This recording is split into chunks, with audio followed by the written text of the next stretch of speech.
Hi, welcome to another episode of Real Gold, where we discuss classic films, their relevance and importance, and whether they deserve the awards they received. I am your host, Matt Duffy. Today, I want to talk about the hit 1975 film Shampoo, directed by Hal Ashby and written by Robert Towne and Warren Beatty. I want to talk a little bit about the film, some of the themes and topics that 45 years later are still prevalent today, and then lastly, I want to talk about Lee Grant's Oscar-winning performance in this film, after being blacklisted in Hollywood for over a decade. So, let's begin.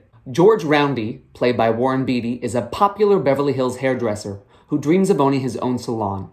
Along with his dreams, he must deal with the three women in his life.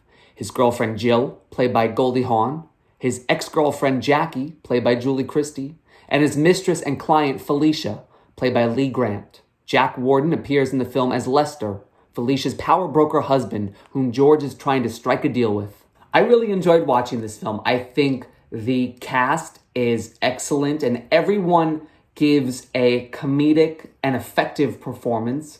I think the screenplay is original in its satirical nature, playing on those gender politics and actual politics of the late 1960s. Another thing that I enjoyed about this film was the art direction by Richard Silbert. You know, our background is 1968 Beverly Hills. There's a kind of glitz and glamour that encapsulates our characters. And there's also something so esoteric about it that I think was so beautiful and interesting to look at. And one thing to point out, Richard Silbert also did the art direction for two other iconic films located in California. 1974's Chinatown and 1967's The Graduate. He gives us three different visions of Los Angeles through these films. And I just really enjoyed that part of the film as well. Did you see Lester?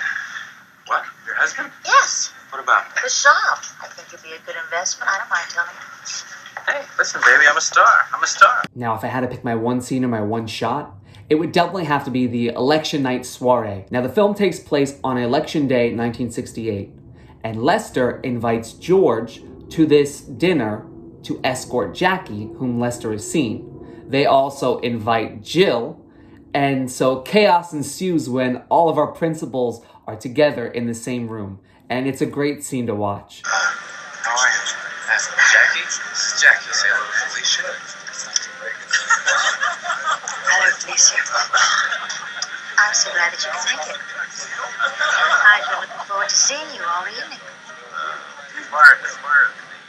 Now, when the film came out, it got mixed to positive reviews. Roger Ebert wrote, "Shampoo never quite connects its images of national mediocrity and personal self-deception. But maybe it doesn't need to. Maybe the message is that in a nation that doesn't connect, doesn't trust authenticity, what you get is a Nixon in the White House and a stranger in bed."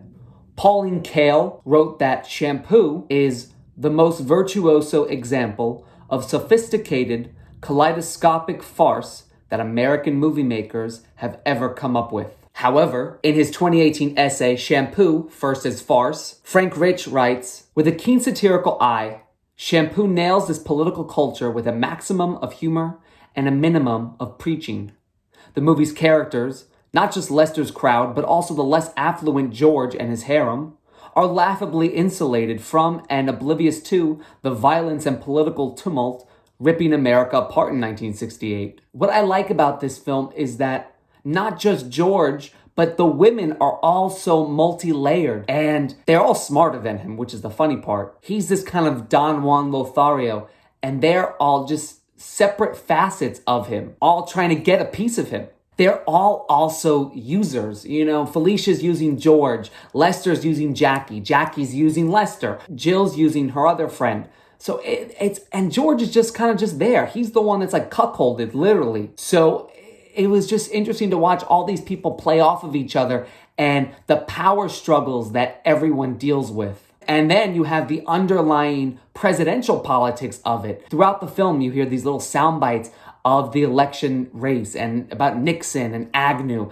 And it all kind of plays out because when the film came out, it was right after Nixon resigned. So that was kind of the irony of the film. Now, when the film came out off a budget of $4 million, it was a commercial success. It ended up making domestically $49 million, roughly $60 million internationally. It was one of the highest grossing films of 1975, behind blockbuster Jaws, and then Best Picture winner that year, One Flew Over the Cuckoo's Nest.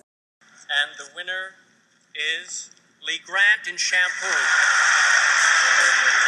Now, at the 48th Academy Awards, Shampoo was nominated for 4 awards. It was nominated for Best Original Screenplay, Best Art Direction, Best Supporting Actor for Jack Warden, and it only won 1 for Best Supporting Actress for Lee Grant. I think we had a fight 20 years ago, but he's changed. I know I haven't.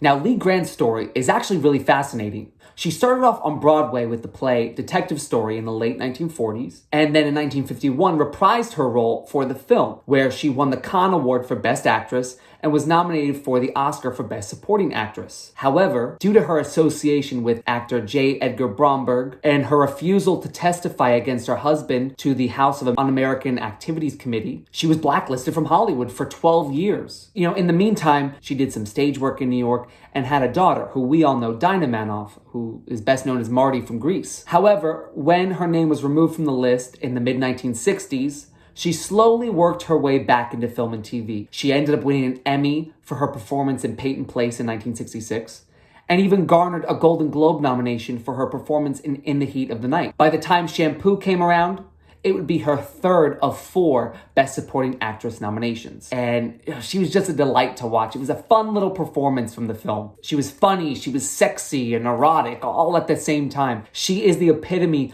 of the housewife that says she's so busy when really she's doing nothing, except stopping her hairdresser. Later in life, she would go on to be a director and direct the Academy Award-winning documentary Down and Out in America. But all in all, she gives a great performance, and I'm glad she won the Oscar. I think she deserved it.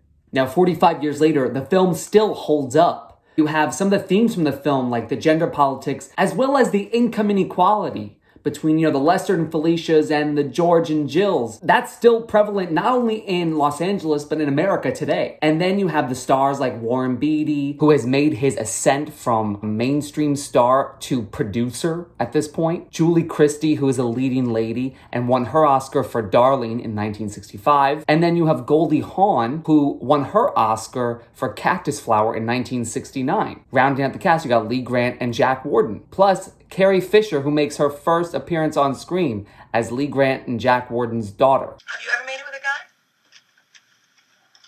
You ever make it with a girl?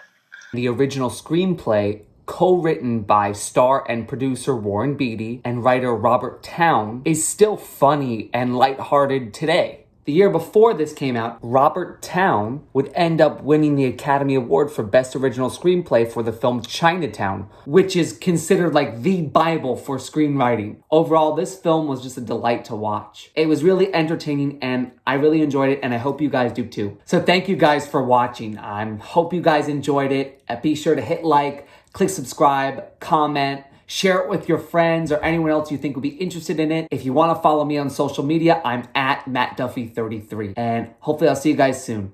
Catch you later.